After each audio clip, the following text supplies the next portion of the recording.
আপনারা শুনছেন শ্রুতি গল্প। শুনুন গল্প, অনুভব করুন জীবন। রবীন্দ্রনাথ ঠাকুরের হৈমন্তী একটি হৃদয়স্পর্শী গল্প, যেখানে একটি শিক্ষিত ও সংবেদনশীল তরুণী হৈমন্তী বিয়ের পর একটি রক্ষণশীল পরিবারের সঙ্গে মানিয়ে নিতে গিয়ে যে কঠিন বাস্তবতার মুখোমুখি হয়, সেটি এই গল্পের মূল বিষয়।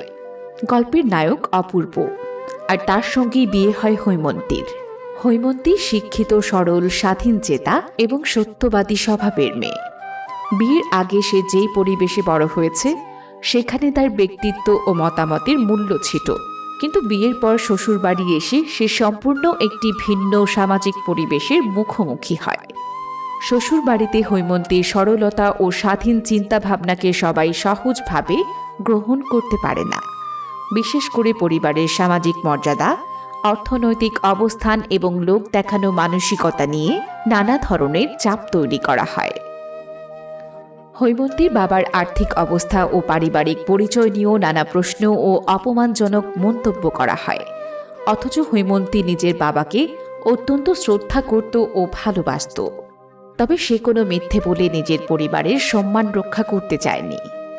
অপূর্ব হৈমন্তীকে ভালোবাসে ঠিক, এবং তার প্রতি সহানুভূতিশীল, কিন্তু সে নিজের পরিবারের বিরুদ্ধে দৃঢ়ভাবে দাঁড়াতে পারে না। আর এখানেই গল্পের সবচেয়ে বেদনাদায়ক দিকটি ফুটে ওঠে। অপূর্ব হৈমন্তীকে ভালোবাসলেও সে তাকে কঠিন সমাজের পরিবেশ থেকে রক্ষা করতে পারে না। ধীরে ধীরে মানসিক চাপ ও পারিবারিক পরিস্থিতি হৈমন্তীর ওপর গভীর প্রভাব ফেলে। তার সরলতা, অসম্মান এবং সত্যবাদিতা যেন সেই সমাজের কাছে বড় অপরাধ হয়ে দাঁড়ায়। আর শেষ পর্যন্ত হৈমন্তীর জীবনে নেমে আসে এক মর্মান্তিক পরিণতি। তার মৃত্যু অপূর্বের জীবনে গভীর অনুশোচনা ও শূন্যতা রেখে যায়। আর অপূর্ব তখন উপলব্ধি করে, হৈমন্তীর মতো একজন মানুষকে সে ভালোবাসলেও তাকে রক্ষা করার মতো সাহস সে দেখাতে পারেনি। হৈমন্তী শুধু একটি দাম্পত্য জীবনের গল্প নয়, এটি মূলত নারীর আত্মসম্মান ও স্বাধীনতার গল্প।